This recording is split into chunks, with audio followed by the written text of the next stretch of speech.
going on, everybody? It's Chris here again with Hertastic Reviews. So today I want to talk about something that means a lot to me, and that's Spider-Man. So the reason we're talking about Spider-Man today is because I just saw Spider-Man Far From Home, and it was a really fun time. It was a good movie. Tom Holland is an awesome Peter Parker and Spider-Man.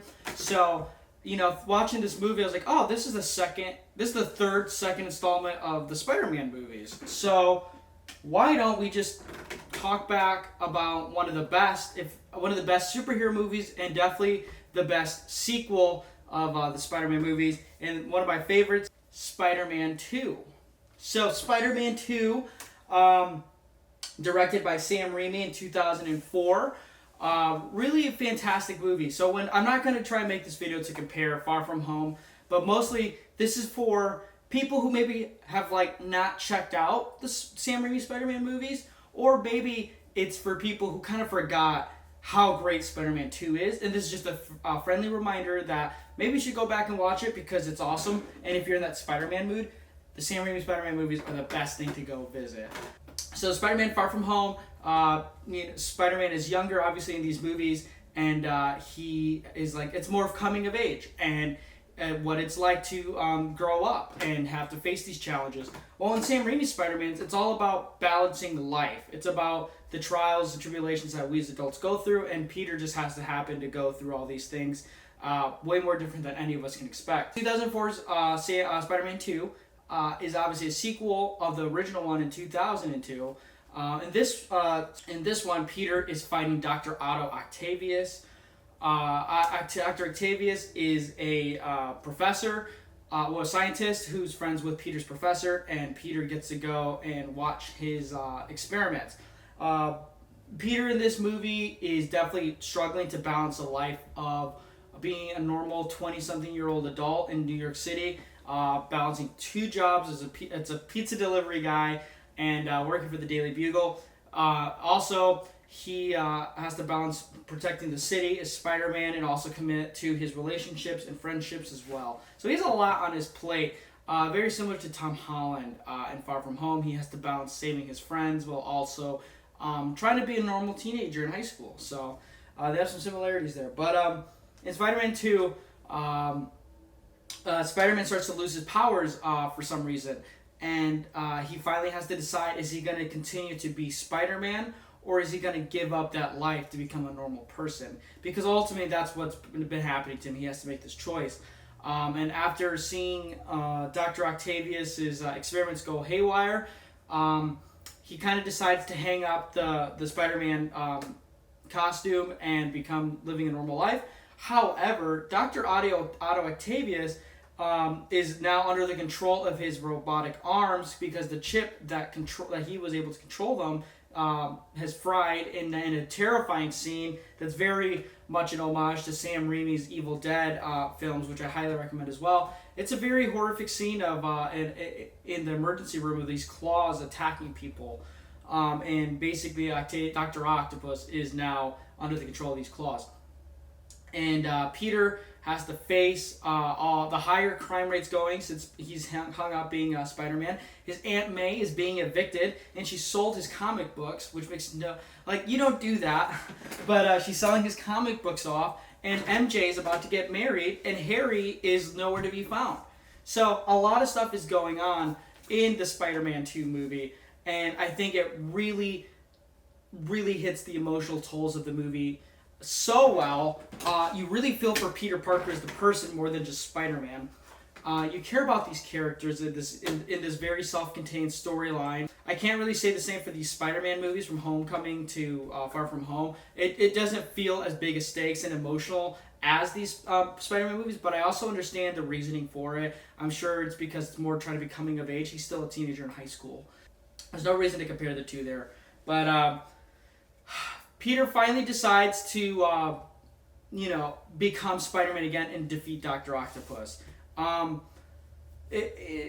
the showdown between the two is amazing. It takes place in almost above sea laboratory, and it's away from the city, but Dr. Octopus is using this this nuclear reaction to sink the city and blow it up.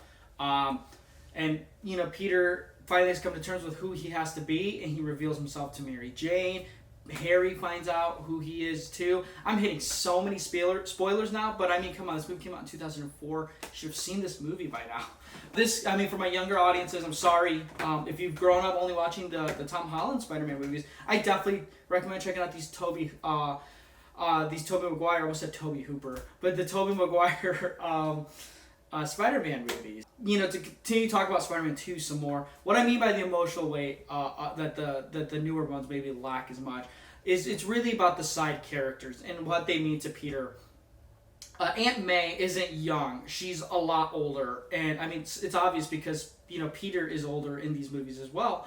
But she is going through so much from the first movie to the second movie, and she really is that person, that anchor for Peter that brings him down to understanding. And whenever he talks to her, he feels calm and collected. He admits his faults to her, and she forgives him, which means a lot to a guy of his age at the time, which has always been like riddling him since it's ever happened with Uncle Ben.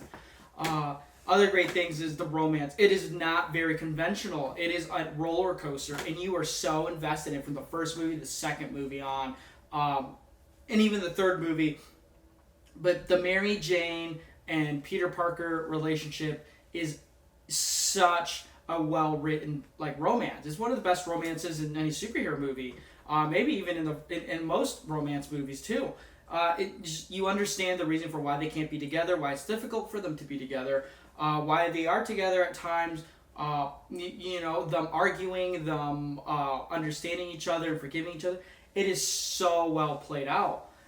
So when something happens to Mary Jane, you as an audience member, I don't know how you don't worry for her because she's grown so much to be a part of Peter's life, whether they're together in a romantic relationship or not.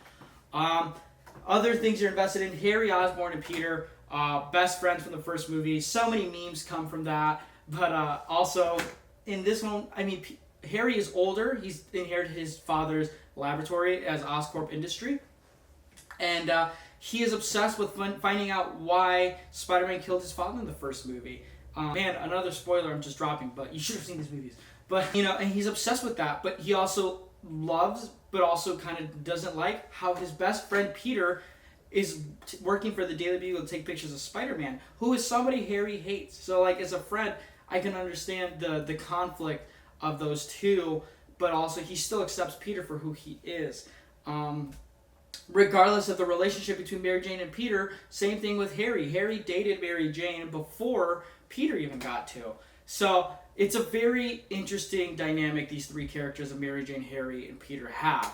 But they all are still friends nonetheless, which I definitely applaud the script writing for that, to make it so natural and believable. Because most times if a friend dated someone else's friend, you would say, that's not cool, man. We're not friends. But I mean, they still maintain some sort of relationship, which is awesome to see. Another great thing, however, I think the Tom Holland Spider-Man movies does also capture well, maybe not as much as an emotional level, but just as a pure Spider-Man story. All these movies have great villains. Tom Holland's Vulture and in this Far From Home movie, they are great villains. Same thing in the Sam Raimi movies. So you had Green Goblin, the first movie. In the second movie, you have Dr. Octopus. And you really feel for Dr. Octopus.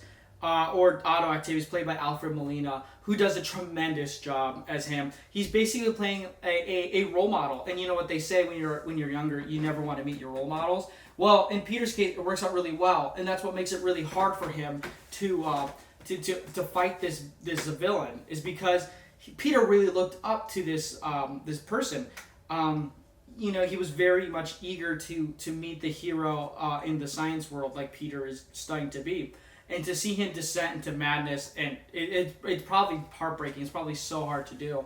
But at the same time, Alfred Molina was very too sure of himself that nothing would go wrong in his experiments, so he was very reckless. And even Peter told him that this might not be the best thing. And Alfred Molina really doesn't listen. He's so sure of himself. And even his wife is reassuring to him. And when his wife dies because of his own fault, I mean, that is emotional. That is deep stuff right there for a villain. That's a great arc. you know, in Spider-Man: Homecoming, you know, the arc is that Peter is liking this older girl whose father happens to be Vulture too. But the reason for Michael Keaton's Vulture is very, you understand. You understand why they're doing these things and doing these bad things, knowing that they are bad things. But yeah, Spider-Man 2 with Alfred Molina's Dr. Octopus is awesome. J. Jonah Jameson as well is great. There's so many comic relief moments in this movie. I think they're up to par with the MCU Spider-Man movies as well. I really enjoy those movies because they are coming of age. I think it's hard for me to grasp them sometimes because I still call back to these Spider-Man movies and like the Avenger movies where there's that emotional weight and these high stakes. And these Spider-Man movies simply don't have that as much because, I mean, he's your friendly neighborhood Spider-Man, which I totally get behind. So that's totally a fault of my own that I need to get over. So, Spider-Man 2, I definitely recommend. It is one of the best Spider-Man movies. It's one of the best superhero movies. It's one of the best movies I think ever made that you have to check out. Spider-Man 2, I personally prefer the first one more, but I do know that Spider-Man 2 is probably the strongest and best of the trilogy. But, I mean, that's apples and oranges with the first two. I mean, in 3 isn't even that bad, too. Go revisit it. It's not that bad. I'm sure the comment section's going to eat me alive when I say that.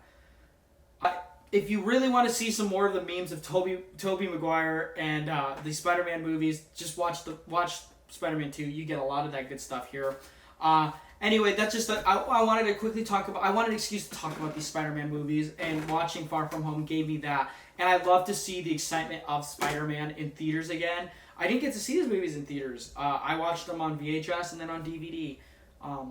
But yeah, now I get to see them in theaters, and it's like a dream come true. So I highly recommend checking out Far From Home. I wrote a review on it on my Letterboxd, which I'll put in the link description down below. If you want to read other things, I mean, just follow me on Twitter. I'm always tweeting about things and films there. And maybe check out some more of these videos as well. I want to give a quick shout out to my buddy Daniel. He's doing a podcast, and you can follow him on Twitter too. I'll put a link to his Twitter down below as well. He started a podcast about gothic horror and hammer horror, which is a really neat thing. You don't see that very often. I listened to the first one. He already has a second one up. The first one's fantastic. I'm excited to listen to the second one. Please check that out. Show him some love too. He's been on this channel before. He's really motivating me to be wanting to join in the podcast game now too. So make sure you check that out. Shout out to Filmstocked and Chris Bowie, who's always being very helpful on this channel and other social medias. I'll put a link to his channel down below. I'm curious to see what he thought about Far From Home as well. Nathan Jones, as always, check out his channel. Other than that, thank you all for watching, and I'll see you next time.